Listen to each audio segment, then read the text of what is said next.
Olá, meus queridos alunos, tudo bem? Vamos então aí começar mais uma aula.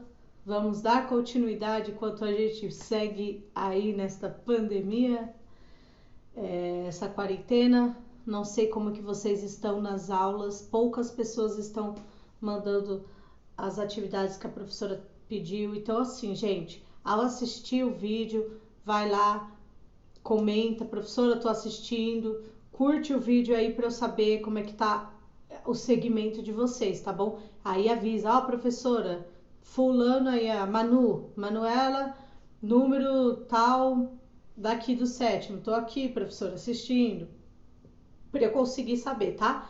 Lembrando a vocês, gente, eu tenho, através do YouTube, eu consigo ter uma estatística de quem está assistindo e quem não está.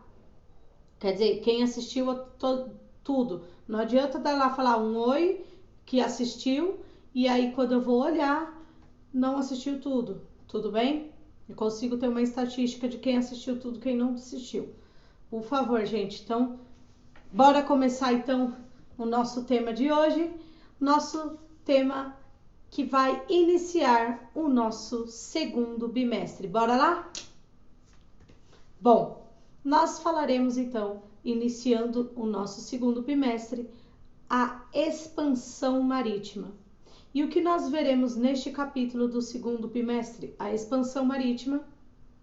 Se vocês olharem, um barquinho bonitinho, tudo fofinho, nós vamos ver então o pioneirismo português, ou seja, os portugueses aí que foram os primeiros a começar as rotas comerciais através de navegações, a expansão marítima espanhola, quando os espanhóis também vão correr atrás e também vão fazer igual, a expansão marítima inglesa, holandesa e francesa.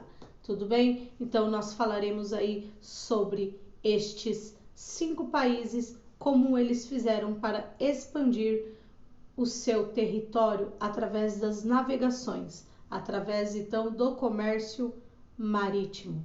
Tudo bem? Então vamos começar? O que acontece para a gente dar uma relembrada um pouquinho que nós já falamos um pouquinho antes, tá?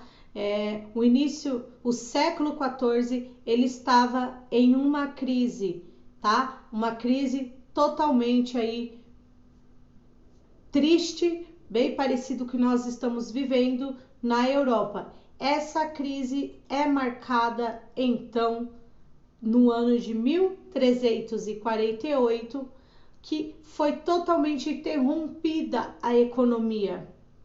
Tudo bem? Por quê? Esta economia foi interrompida. Tudo funcionava normal, as pessoas trabalhavam, as rotas comerciais continuavam, pessoas recebiam seu salário e compravam para outro lugar para fazer aquele círculo da economia. Acontece que em 1348 surge um baque para a vida das pessoas, surge aquela coisa que todo mundo está ouvindo atualmente, uma coisa chamada pandemia. Professora, pandemia não é quando espalha para o mundo inteiro? Sim, mas para eles o mundo deles era aquilo. Então foi espalhado ali essa pandemia que eles chamavam de epidemia, tudo bem? Essa epidemia que se espalhou rapidamente, matando milhares e milhares de pessoas, era a peste negra. Nós falamos isso na sala de aula, então não vou voltar muito sobre isso, tá? Então era só para a gente relembrar.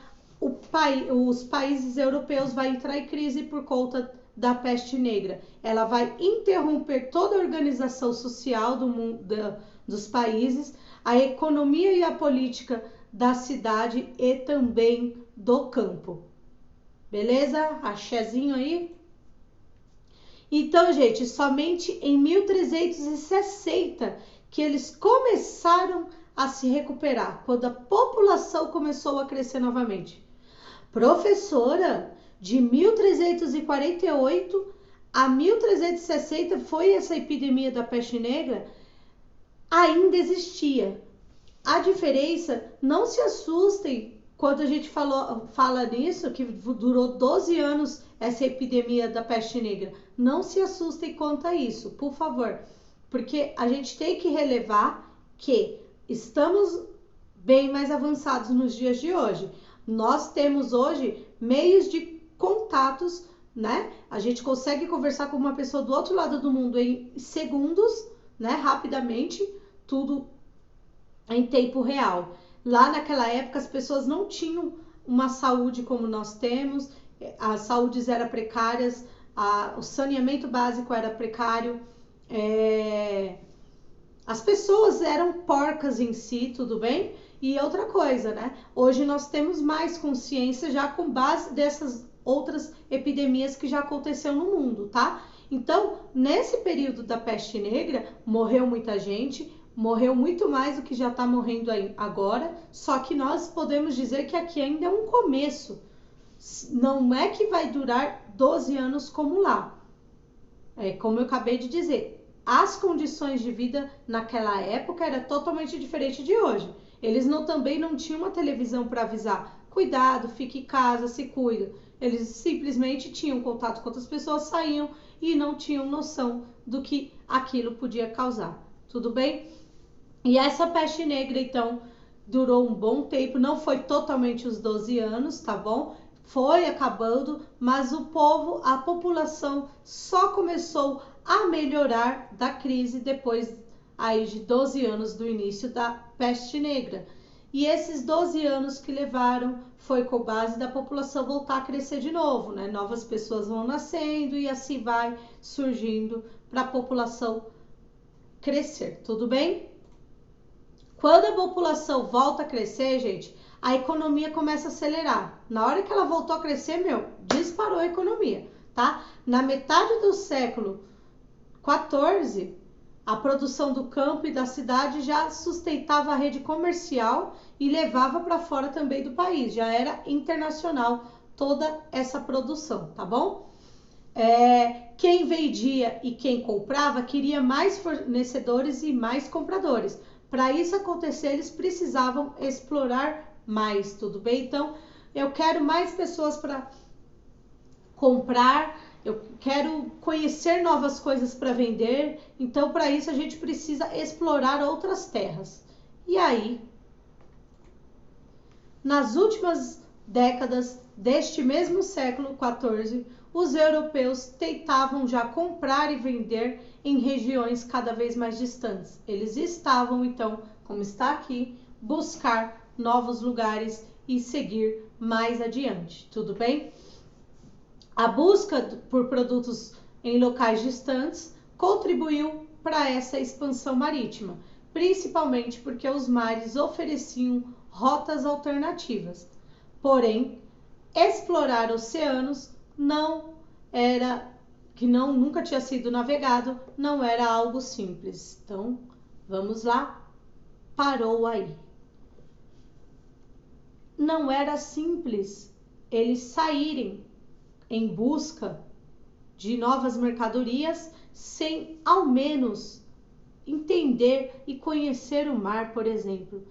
Existia um grande medo, nós vamos ver isso mais à frente, não nesta aula, mas dentro dessas grandes navegações, que também é conhecido não só como expansão marítima, mas como grandes navegações, existia um medo muito grande entre os europeus, porque eles acreditavam que o mar tinha monstros. Peraí, professora, como? Eles acreditavam que o mar tinha monstro. Que loucura, professora. Sim, gente, parece uma coisa comum pra gente, porque nós já sabemos que no mar não tem monstro. Mas naquela época eles não sabiam, porque eles nunca tinham explorado os mares. Então eles acreditavam que existia um monstro que ia comer, devorar toda a embarcação completa. Ou seja, imaginar um monstro engolir um naviozão, né? Era isso que eles acreditavam. Eles tinham medo. Então, explorar o desconhecido era uma aventura e tanto. Quando eles começaram a entender que o mar às vezes está agitado por causa do tempo, né? A chuva ajuda, tudo. Eles resolveram arriscar. os portugueses vão ser os primeiros, que a gente já vai entrar nesse assunto, tá? Que era com a intenção de expandir. Bom, onde eles queriam? Eles queriam dar a volta no mundo para chegar no outro lado. Eu gostaria muito de estar com o mapa com vocês mais próximo para vocês entenderem.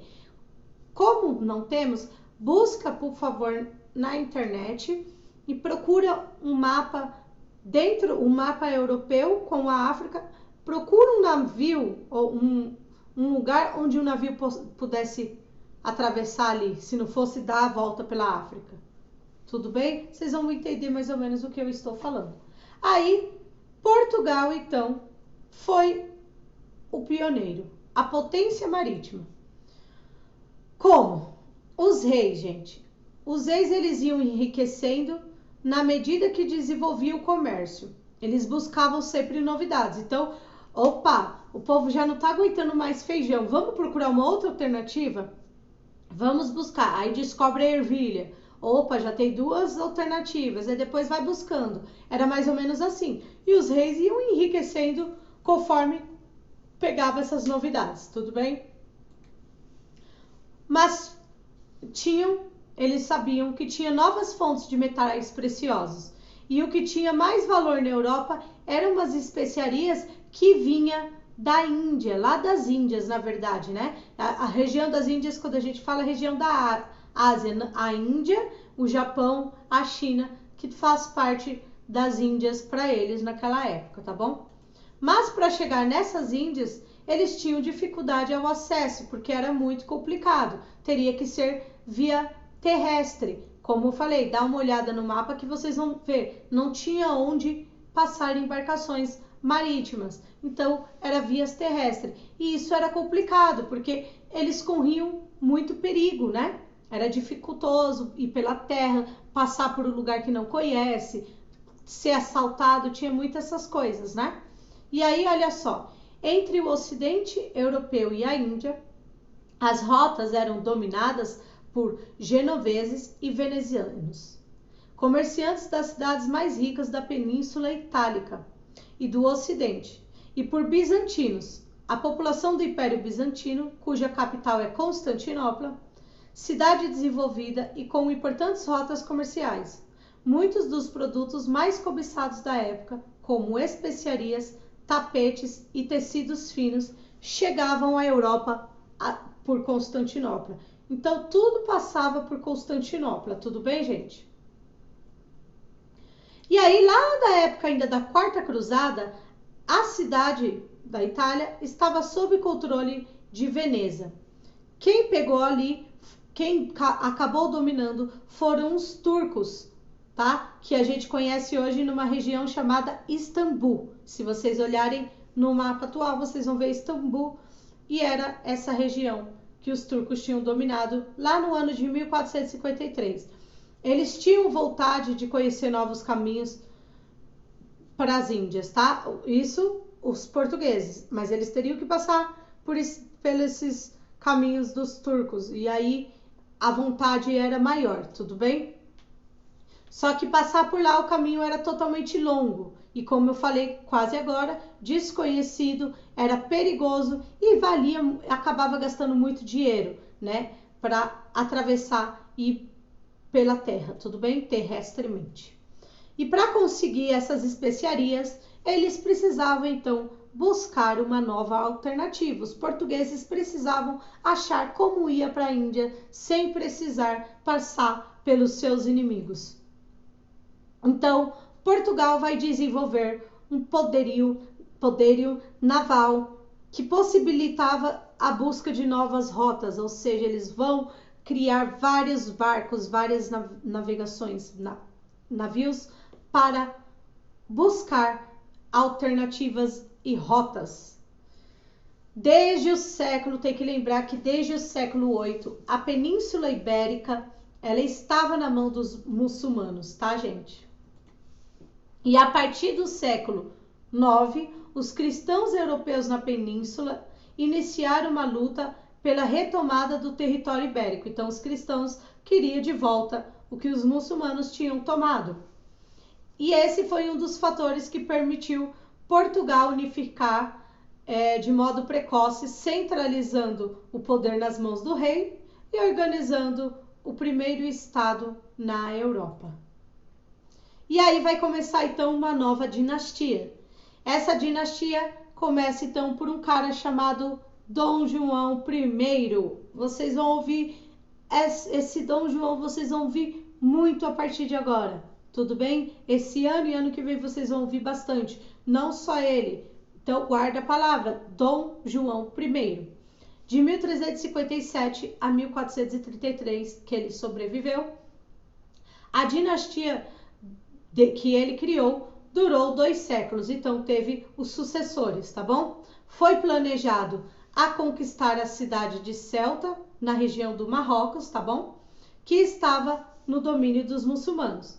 Assim ele poderia chegar na África e comercializar também, ter mais comércio do escravo e de ouro. Então eles queriam chegar lá na África, por Marrocos, e pegar mais pessoas para serem escravizadas, tudo bem? Depois que eles estivessem na África, eles queriam chegar na Índia. E, claro, expandir toda a fé católica para todas as regiões que eles passassem, tudo bem? E aí, gente, os portugueses vão dominar a cidade de Ceuta, vão conseguir, lá por volta de 1415. Eles ficaram totalmente admirados com a riqueza que existia lá no lugar, tudo bem? As colunas de alabastros, os panos de sedas e as especiarias, fora os tapetes, entre outras e outras coisas que deixaram os portugueses encantados com tanta riqueza, tudo bem? As mercadorias vinham mais distantes regiões, eles vinham de outros lugares, como a Pérsia, a Etiópia, da própria Índia e Veneza também. Tudo bem? Bom, aí tomar a cidade dos muçulmanos significava que eles iam garantir a segurança dos produtos transportados pelo estreito quanto à manutenção de um povo cristão no litoral africano. Professora, repete tudo o que a senhora falou porque eu não entendi nada. Pois bem, se eles conseguissem pegar os muçulmanos para eles, dominar e tomar posse, derrotar os muçulmanos, seria mais seguro eles fazerem os transportes de mercadoria sem correr risco algum, tudo bem? E ainda mais, vamos dominar esses muçulmanos e aí a gente pode transformar aquela região da África como os países, regiões católicas, assim como nós. Eles pensaram dessa forma, certo? E aí, a conquista acabou favorecendo também os membros da nobreza, porque esses viviam, que viam no meio da empreitada uma maneira de conseguir altos cargos concedidos pelos reis dos territórios dominados, ou seja, eles acreditavam que isso seria muito bom, porque os reis teriam mais lugares para eles dominarem e colocar altos cargos aí para cuidar desses territórios, tudo bem? Além das condecorações e homenagens, homenagear essas pessoas. A nobreza portuguesa viu nesse início de expansão uma possibilidade de resgatar o prestígio da cavalaria, conquistando terras e lutando pela igreja. Então, vamos expandir e vai ficar melhor ainda para a gente, melhor ainda para a nossa religião católica. Aí começa então a expansão marítima, que foi no século XV e século XVI. Acompanhe. Um contexto favorável, não somente aos portugueses, explica os motivos da expansão por parte dos europeus. Observe alguns desses fatores. Quais seriam? Os econômicos. A cobiça por maiores lucros foi a grande incentivadora da expansão ultramarina europeia, pois o comércio entre Oriente e Ocidente era o mais rentável do período. A busca por ouro e prata também foi essencial. assim como o interesse em acabar com o monopólio do comércio das cidades italianas de Gênova e Veneza. Tá bom, gente? Então, os maiores lucros incentivavam eles expandirem por toda a Europa, tudo bem? O comércio, tá certo? A outra parte foi a parte políticos. A ascensão da burguesia na Europa, que passou a financiar as viagens marítimas, e a tomada de Constantinopla, que foi no ano de 1453, pelos turcos, interrompeu o contato comercial da Europa com as especiarias do Ocidente comercializadas nessa cidade.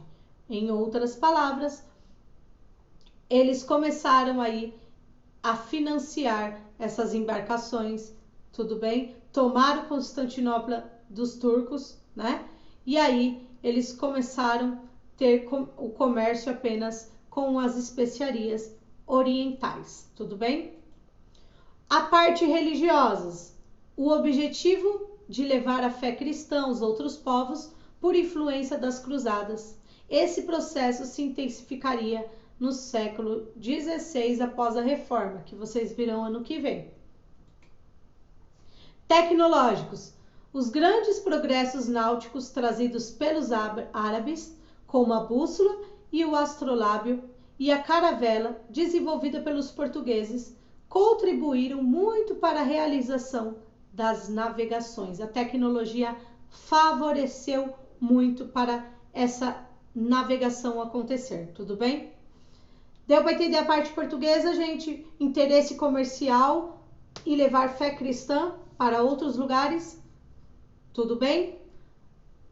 Tirem dúvidas se tiver, tudo bem? Porque agora nós vamos entrar para a expansão espanhola. Essa expansão acabou chamando a atenção dos países vizinhos, voltando então com essa expansão que os portugueses estavam fazendo, chamou a atenção de alguns países vizinhos. E aí, um deles foram os espanhóis, que falou, peraí, não é só os portugueses que podem sair aí não, de barco, a gente também vai fazer isso. Mas por que eles vão fazer isso um pouco tarde? A Espanha vai organizar essas viagens ultramarinas, mas existiam algumas diferenças entre os dois países. Por quê? Porque a Espanha, eles estavam se dedicando a outros assuntos antes de se dedicar em embarcações, tá bom? Foi lá por volta de 1490, porque antes deles investirem nesse comércio marítimo, ela buscou expulsar primeiro os muçulmanos das terras dela, da Espanha, e unir o território com grandes famílias. Como?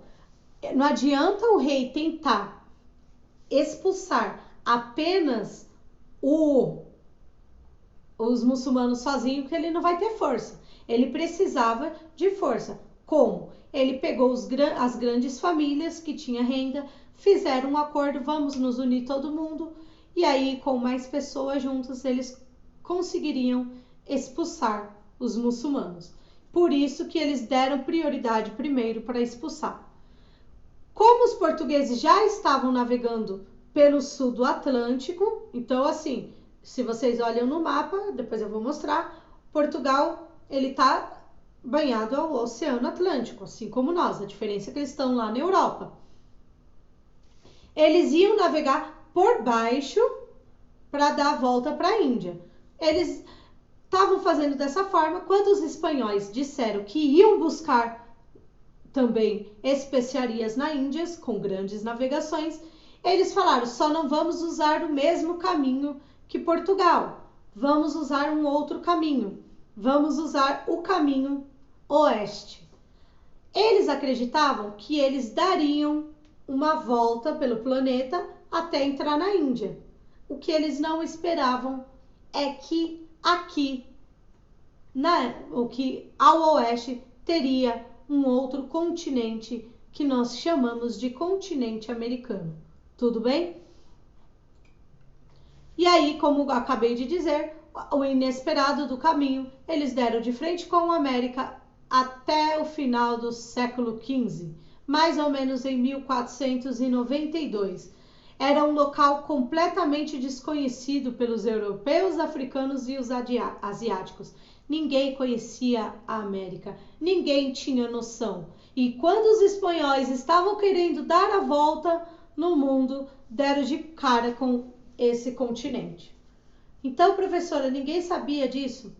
Alguns historiadores, eles acreditavam que sim, tinha pessoas que sabiam dessa parte, tudo bem? Dessa navegação, essa expansão marítima. Alguns acreditavam, mas ninguém tinha certeza. Alguns acreditam que foi propositalmente que eles vieram ao oeste para chegar aqui na América, tudo bem? Aqui mais ou menos, eu vou tentar mostrar para vocês, depois eu mando o slide também, tá? Então, eles estão todos aqui em cima. Portugal desceria por aqui, a ideia deles era fazer a navegação por aqui, passar por debaixo da África e seguir até chegar à Índia, nas Índias aqui, certo? A ideia era fazer essa daqui, essa manobra. E eles começaram a fazer. Os espanhóis falaram assim, então, não vamos fazer o mesmo caminho. Vamos dar uma volta, que eles acreditariam que dá a volta e sairia por aqui. Só que no caminho tinha este enorme continente que proibiu a passagem, a volta deles para chegar na Índia. Tudo bem?